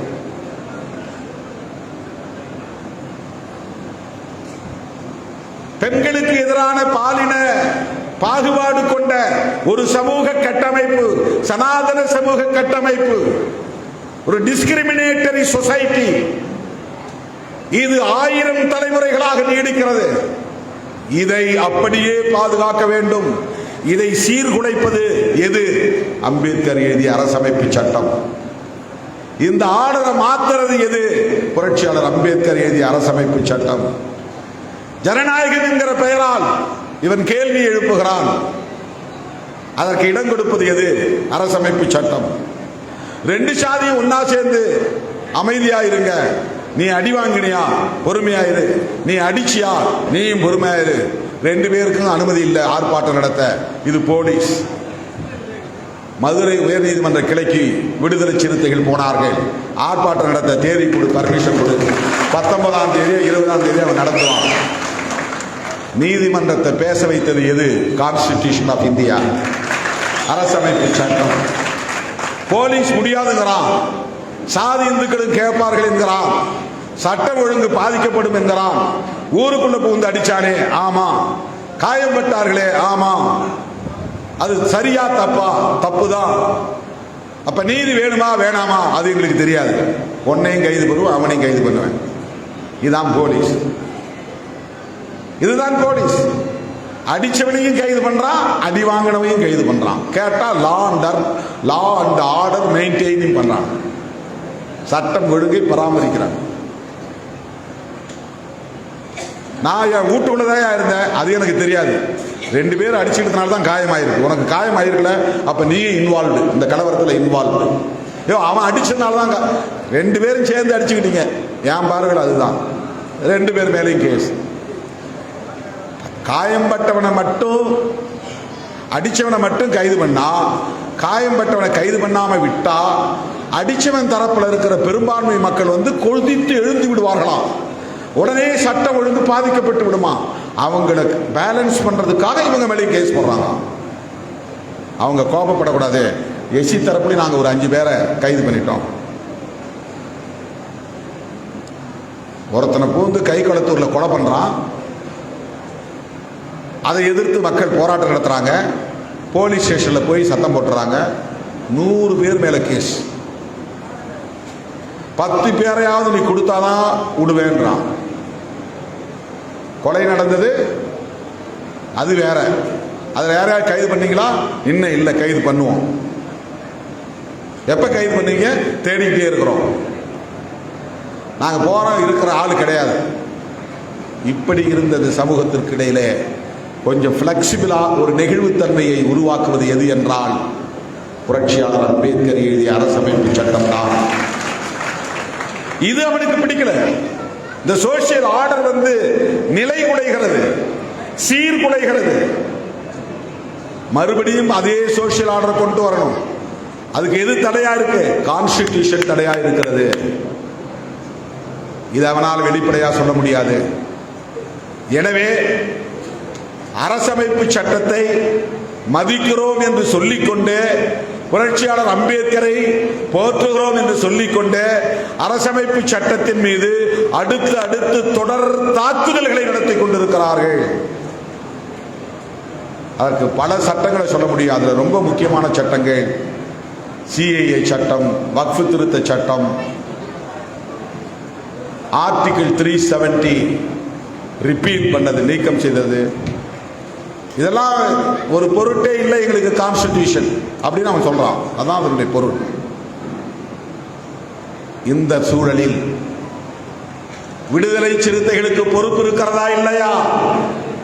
அரசமைப்பு சட்டத்தை பாதுகாக்க வேண்டும் என்கிற பொறுப்பு வேறு எவருக்கும் விட யாருக்கு கூடுதலாக தேவை? அம்பேத்கரின் பிள்ளைகள் என்று சொல்லிக் கொள்கிற நமக்குத்தான் அந்த தேவை ஏற்படுகிறது. எனது அருமை தோழர்களே, ஏன் நாம் மதச்சார்பின்மை காப்போம் என்ற இந்த பேரணியை நடத்துகிறோம் என்பதை புரிந்து கொள்ள வேண்டும். வக்ஃப் திருத்த சட்டத்தை திரும்ப பெறுங்கள் என்று சொல்லுவது மட்டுமே நோக்கமில்லை. இஸ்லாமியர்களுக்கு பாதுகாப்பு வேண்டும் என்று வலியுறுத்துகிறோம், அது மட்டுமே நோக்கமில்லை. அதைவிட புரட்சியாளர் அம்பேத்கர் அவர்களால் வகுத்தளிக்க பெற்ற அரசமைப்பு சட்டத்தின் உயிர் மூச்சு கோட்பாடான செக்யூலரிசம் என்கிற மதச்சார்பின்மைக்கு பெரும் தீங்கு சூழ்ந்திருக்கிறது. அதை காப்பாற்றாவிட்டால் நாடு விடுதலை அடைகிற போது, இதை மட்டும் சொல்லி நான் முடிக்கிறேன் தோழர்களே, தம்பி அமைதியா இருங்க. நாடு விடுதலை அடைகிற போது பாகிஸ்தான் பிரிந்தது. இந்துக்களுக்கும் முஸ்லிம்களுக்கும் இடையிலே மிகப்பெரிய வன்முறை வெறியாட்டம் நடந்தது. லட்சக்கணக்கானவர்கள் இந்தியாவிலிருந்து பாகிஸ்தானுக்கு போனார்கள். முஸ்லிம்கள் லட்சக்கணக்கானவர்கள் பாகிஸ்தான் பகுதியிலிருந்து இந்தியாவுக்கு வந்தார்கள். அவரவர் சொத்து பத்துகளை அப்படியே விட்டு போனார்கள், விட்டு வந்தார்கள். ஏராளமானவர்கள் கொல்லப்பட்டார்கள், ரத்த ஆறு ஓடியது. அந்த நேரத்தில் காந்தி என்ன சொன்னார் தெரியுமா? இந்துக்களும் முஸ்லிம்களும் ஒரே மண்ணால் செய்யப்பட்ட பாத்திரங்கள் தான், பானைகள் தான். ஒரே களிமண்ணால் வணைய பெற்ற பானைகள், இருவேறு பானைகள், ஆனா ஒரே களிமண் தான். அடிச்சுக்காதீங்க, வெட்டிக்காதீங்க, கொலை செய்யாதீங்க, வன்முறை வெறியாட்டத்தில் ஈடுபடாதீர்கள் அப்படின்னு சொல்லி உண்ணாவிரதம் இருந்தார். பாகிஸ்தானுடைய கட்டுமானத்திற்காக இந்திய அரசு ஒரு குறிப்பிட்ட தொகையை தருவதாக ஒப்புக்கொண்ட நிலையில் கடைசி தவணையை தராமல் காலம் தாழ்த்திய போது ஜவஹர்லால் நேரு அவர்களே, த லாஸ்ட் இன்ஸ்டால்மெண்ட், கடைசி தவணை, அதை உடனே கொடுங்க, அதை ரிலீஸ் பண்ணுங்க, அந்த கோரிக்கை வச்சு உண்ணாவிரதம் இருந்தார். அதைவிட முக்கியமாக அரசமைப்பு சட்டத்தில் அரசுக்கு ஒரு மதம் இல்லை என்கிற கருத்தை அவர் ஏற்றுக்கொண்டார். அம்பேத்கருக்கும் காந்திக்கும் ஆகவே ஆகாது. கருத்தியல் அடிப்படையிலே கடுமையான முரண்பாடுகள், முட்டல் மோதல்கள், கடுமையான விமர்சனங்கள். அம்பேத்கர் அவர்கள் காந்தியடிகளை ஒரு மகாத்மா என்று என்னால் ஏற்றுக்கொள்ள முடியாது என்று வெளிப்படையாக பிபிசிக்கே பேட்டி கொடுத்திருக்கிறார். இன்றைக்கும் அது யூடியூபிலே கிடக்கிறது, பார்த்தா தெரியும். அவர் ஒரு மகாத்மா கிடையாது. அக்குளிலே கத்தியை மறைத்து வைத்துக் கொண்டு உதடுகளிலே புன்னகையை காட்டக்கூடிய ஒரு நபர் மகாத்மா என்றால் காந்தியும் மகாத்மா தான் என்று சொன்னவர் அம்பேத்கர். அந்த அளவுக்கு முரண்பாடு. ஆனால் அம்பேத்கருக்கும் காந்திக்கும் ஒரு புள்ளியிலே உடன்பாடு இருந்தது, அதுதான் செக்யூலரிசம். அந்த கருத்தை அவர் ஏற்றுக்கொண்டார் என்பதற்காகத்தான் வீர சாவர்கருடைய சீடன் நாத்துராம் கோட்சே காந்திக்கு கும்பிடுவது மாதிரி போய் ஒரு கும்பிடு போட்டுவிட்டு மிக அருகிலே நின்று நஞ்சாங்குடையிலே துப்பாக்கியால் சுட்டு படுகொலை செய்தான். காந்தியடிகள் சுட்டு படுகொலை செய்யப்பட்டதற்கு மதச்சார்பின்மை என்கிற கோட்பாடுதான் காரணம். அவர் தீவிரமான இந்துத்துவ பற்றாளர், சனாதன பற்றாளர். வெளிப்படையாக என்னுடைய கொள்கை சனாதனம் என்று சொன்னவர் காந்தி. தன்னை ஒரு சனாதனி என்று பிரகடனப்படுத்திக் கொண்டவர் காந்தி. அப்படிப்பட்ட காந்தியடிகள் ஒரு புள்ளியிலே அம்பேத்கர் அவர்களோடு உடன்பட்டார் என்றால் அதுதான் செக்யூலரிசம். செக்யூலரிசம். காந்தி, அம்பேத்கர், ஜவஹர்லால் நேரு, இந்த மூன்று பேரும் ஒரு புள்ளியில் ஒரு நேர்கோட்டில் உடன்பட்டார்கள் என்றால் அதுதான் செக்யூலரிசம். அந்த செக்யூலரிசத்தை எதிர்த்து காய்களை நகர்த்துகிற இயக்கங்கள் தான் ஆர்எஸ்எஸ், பிஜேபி, சங் பரிவார்கள். அதனால்தான் நாம், நீ முஸ்லீம் வெறுப்பை எதற்கு விதைக்கிறாய் எங்களுக்கு தெரியும், பைபிளை ஏன் கொளுத்துகிறாய் எங்களுக்கு தெரியும், மசூதிகளை ஏன் இடிக்கிறாய் எங்களுக்கு தெரியும். உன்னுடைய அல்டிமேட் எய்ம் இந்துக்கள் என்ற பெயரில் எல்லோரையும் இணைத்து தொடர்ந்து ஆட்சியில் நீடிப்பது, ஆட்சி அதிகாரத்தை வைத்துக் கொண்டு இந்த அரசமைப்பு சட்டத்தை தூக்கி எறிவது, சனாதன தர்மத்தை, வர்ணாசிரம தர்மத்தையே இங்கு அரசமைப்பு சட்டமாக கொண்டு வருவது, சமூக நீதி கோட்பாட்டை அழித்தொழிப்பது, ரிசர்வேஷன் பாலிசியை இல்லாமல் ஆக்குவது, குலதர்ம தொழிலை மீண்டும் கொண்டு வருவது, சமூக ஒழுங்கு, பழைய சமூக ஒழுங்கை மறுபடியும் நிலைநாட்டுவது, இதுதான் ஆர்எஸ்எஸ் சங் பரிவார்களின் நோக்கம். ஆகவே புரட்சியாளர் அம்பேத்கர் அவர்களால் இந்த அரசமைப்பு சட்டத்திலே உயிர் மூச்சு கோட்பாடாக முன்மொழியப்பட்ட செக்யூலரிசம் என்பது 1950 ஜனவரி 26 போது அந்த பிரியாம்பில்ல இல்லை, வார்த்தைகளா இல்லை. ஏன் காங்கிரஸோட நம்ம பயணிக்கிறோங்கிறதுக்கு இது ஒரு காரணம். இந்திரா காந்தி அம்மையார், தம்பி அந்த பலாப்பழத்தை கீழே வை, எல்லாரும் அதையே பார்த்துட்டு இருக்கிறான், எல்லாருக்கும் நாக்களை எச்சி கொடுத்து கீழே வை, கீழே வைப்பா.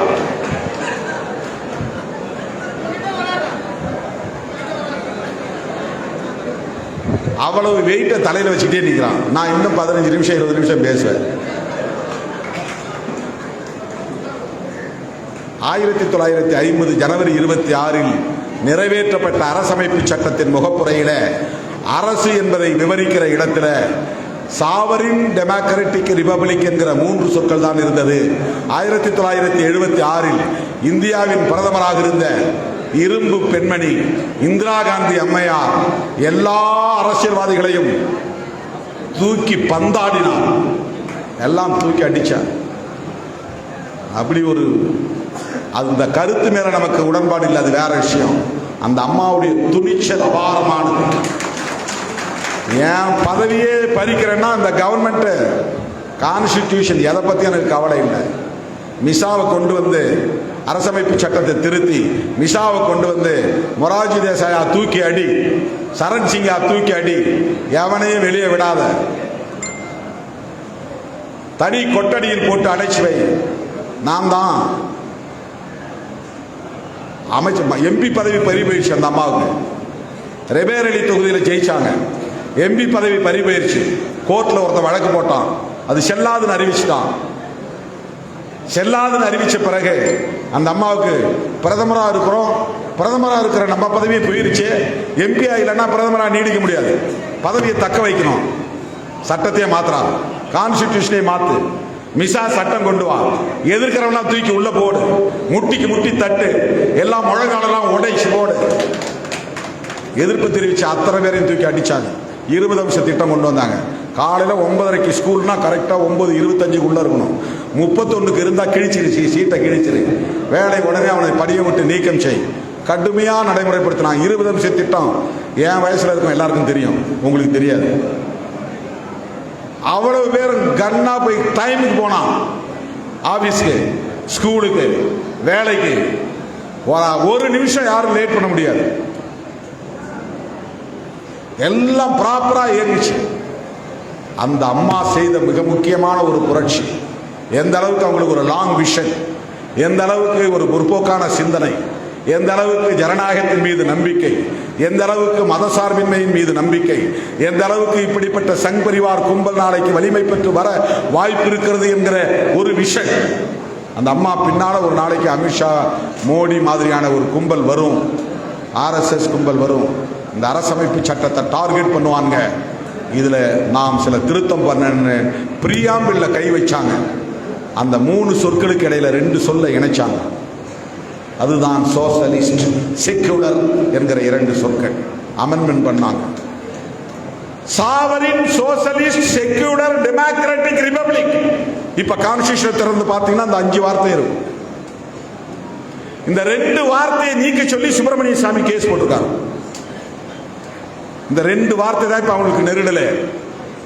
சோசலிஸ்ட் கூட பிரச்சனை இல்லை, அதை அவங்க சொல்லி சமாளிச்சுவாங்க. செக்குலரிசம் அவங்களுக்கு உடன்பாடே கிடையாது, அந்த வார்த்தையை நீக்கணும். பிஜேபி தரப்புல யாருகிட்ட கேட்டாலும் இதை உடன்படுவார்கள், இதை ஒத்துக்கொள்வார்கள். செக்குலரிசம் கூட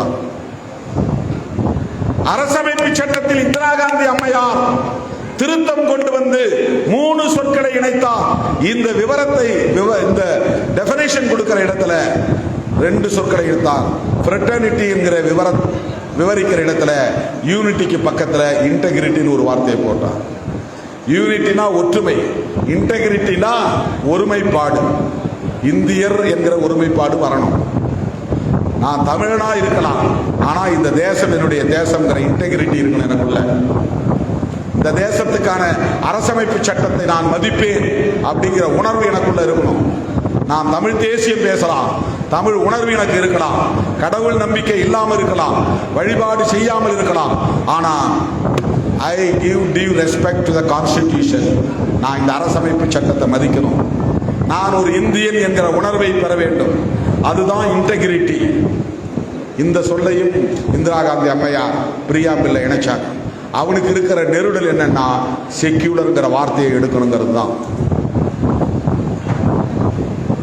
இதையெல்லாம் கருத்தில் கொண்டுதான்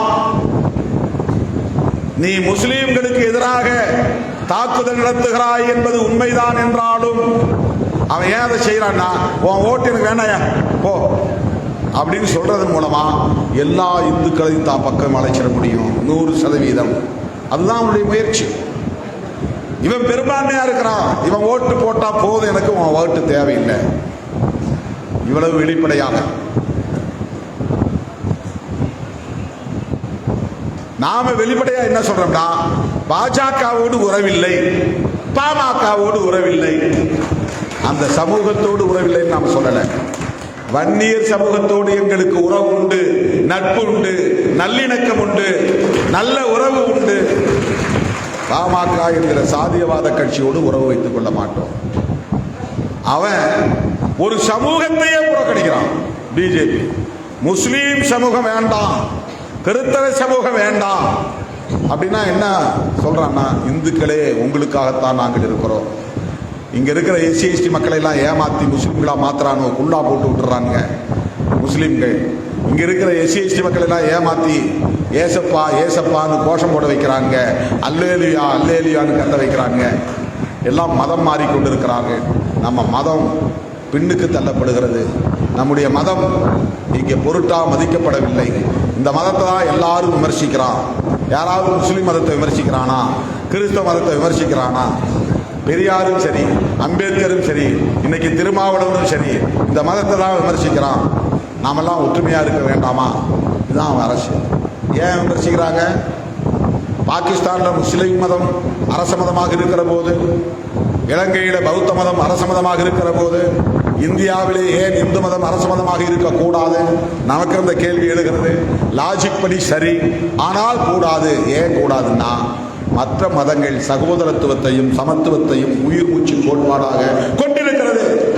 இந்து மதம் என்று சொல்லுகிற உங்கள் மதம் சகோதரத்துவத்தை மறுக்கிறது, சமத்துவத்தை மறுக்கிறது, உயர்வு தாழ்வை பிறப்பின் அடிப்படையிலே நிலைநிறுத்துகிறது. இந்த அடிப்படையை நீங்கள் ஏன் மாற்றிக்கொள்ளவில்லை? கிறிஸ்தவத்தை போல இஸ்லாத்தை போல சகோதரத்துவத்தை ஏன் பேச மறுக்கிறீர்கள்? எல்லோரும் சமம் என்று ஏன் பேச மறுக்கிறீர்கள்? சாதியை ஒழிப்போம் என்று ஏன் சொல்ல தயங்குகிறீர்கள்? பாலின சமத்துவம் தேவை என்று சொல்ல உங்களுக்கு என்ன தயக்கம்? நீ உள்வாங்கி இருக்கிற கோட்பாடு சனாதன கோட்பாடு, அதை ஏற்க மறுக்கிறது. ஆகவேதான் இந்து மதம் இந்தியாவின் அரச மதமாக இருக்கக்கூடாது என்று பட்டேல் உட்பட எல்லோரையும் அன்றைக்கு சமரசப்படுத்தினார்கள், சமாதானப்படுத்தினார்கள். அன்னைக்கு எல்லா தலைவரும் ஒத்துக்கிட்டாங்க. ரொம்ப எலாபரேட் டீடைல்டு டிஸ்கஷன் நடந்துச்சு. ரொம்ப விரிவான விவாதம் நடந்தது. கான்ஸ்டிடியூயன்ட் அசெம்பிளி ஒத்துக்கல. ஏன்னா இந்த மதத்தின் அடிப்படையை மாற்ற முடியாது. இது அரச மதமா ஏத்துக்கிட்டா சட்டப்பூர்வமா டிஸ்கிரிமினேஷனை ஏத்துக்கொண்டதா மாறிடும். பாகுபாடு என்பதை சட்டப்பூர்வமாக அரசமைப்பு சட்டமே ஏற்றுக்கொண்டதாக ஆகிவிடும். அதனால மதத்துல மாற்றம் செய்ய முடியாது. அதனால அந்த மதம் அரச மதமாக இருக்க வேண்டாம். பௌத்தத்தை ஆக்க முடியாது. மண்ணின் மைந்தர் கோட்பாடு கொண்ட மதம் தான். அது இந்த மண்ணில் தான் தோன்றுச்சு. அது மைக்ரோஸ்கோபி. ஒரு 80 லட்சம் பேர் 90 லட்சம் பேர் தான் இந்தியாவில் இருக்கிறாங்க. கிறிஸ்டியானி சமண மதம் ரொம்ப குறைவு. சீக்கிய மதம் ரொம்ப சில லட்சம் பேர் தான். ஒரு 30 லட்சம் பேர் இருப்பாங்க, 40 லட்சம் பேர் இருப்பாங்க. சமண மதத்தில் அப்படிதான், சில லட்சம் பேர் தான். கிறிஸ்டியானிட்டி அது ஐரோப்பாவில் தோன்றிய மதம், இந்த நாட்டினுடைய மதமா அறிவிக்க முடியாது. இஸ்லாம் அது சவுதி அரேபியாவில் தோன்றிய மதம், இந்த நாட்டில் அதை அறிவிக்க முடியாது. அப்ப எஞ்சி இருப்பது ஒரே மதம், இந்து மதம். இந்து மதத்தை அறிவிக்க முடியுமா? அறிவிக்க முடியாது. ஏன்? அதுல ஃப்ரெட்டர்னிட்டி இல்ல. ஏன்? அதுல ஈக்குவாலிட்டி இல்ல. ஏன்? அதுல லிபர்ட்டி கிடையாது. எல்லாரும் கோயிலுக்குள்ள நுழைய சுதந்திரம் இல்லை, எல்லாரும் ஆத்துல குளிக்க சுதந்திரம் இல்லை.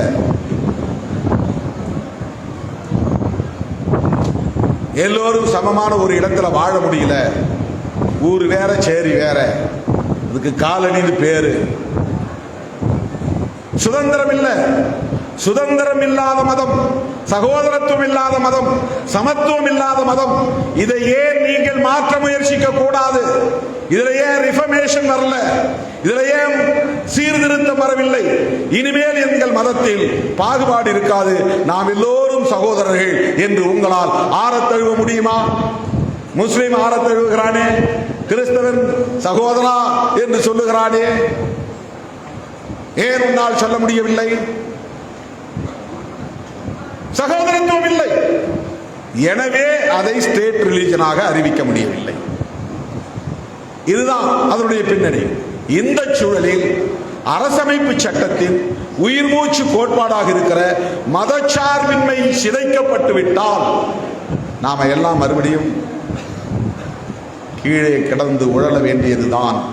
பிறகு எத்தனை தலைமுறை ஆனாலும் ஒரு அம்பேத்கர் தோன்றிவிட முடியாது, மாற்றத்தை உருவாக்க முடியாது. எப்போதாவது தான் நபிகள் நாயகம் தோன்றுகிறார், எப்போதாவது தான் இயேசு பெருமான் தோன்றுகிறார், எப்போதாவது தான் கௌதம புத்தர் தோன்றுகிறார், எப்போதாவது தான் புரட்சியாளர் அம்பேத்கர் தோன்றுகிறார். அதுக்கப்புறம் எத்தனை 100 வருஷம் ஆகும் தெரியாது அப்படி ஒரு மாமனிதர் தோன்றுவதற்கு.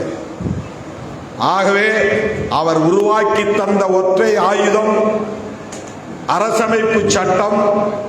அந்த ஆயுதத்தின் உயிர் மூச்சு கோட்பாடாக இருக்கிற செக்யூலரிசம் பாதுகாக்கப்பட வேண்டும். நாளைக்கே நீங்க வீதி வீதியாக இறங்கி மக்களை திரட்டி லட்சக்கணக்கான சிறுத்தைகள் திருச்சிராப்பள்ளியிலே திரள வேண்டும், திருச்சிராப்பள்ளியிலே திரள வேண்டும். இனிமே உங்களை நான் 31ஆம் தேதி தான் பார்க்க போறேன். பேரணி முடிஞ்ச பிறகுதான் புதிய மாவட்ட செயலாளர்கள் அறிவிப்பு. பேரணி முடிகிற வரையில் உங்க வேலை என் கடன் பணி செய்து கிடப்பதே. இன்னைக்கு 15 நாளைக்கு நீ தூங்கக்கூடாது. நான் திறன் தூங்காம கிடக்கிறேன். ஒரு நாளைக்கு 3 மணி நேரம் தான் தூங்குறேன். நீங்க ஒரு 15 நாள் ஒரு நாளைக்கு 5 மணி நேரம் தூங்க போதும். மிச்ச நேரத்தில் மக்களை சந்திங்க, துண்டறிக்கை அச்சிட்டு கொடுங்க, வண்டி வாகனங்களை ஏற்பாடு செய்யுங்கள். இதுவரை சிறுத்தைகள் திரளாத அளவுக்கு திரண்டார்கள் என்ற வரலாற்றை பதிவு செய்வோம். மதச்சார்பின்மை காப்போம். ஜெய் பீம். மதுரையில் திருச்சியில் சந்திப்போம் என கூறி அனைவருக்கும் நன்றி கூறி விடைபெறுகிறேன். நன்றி, வணக்கம்.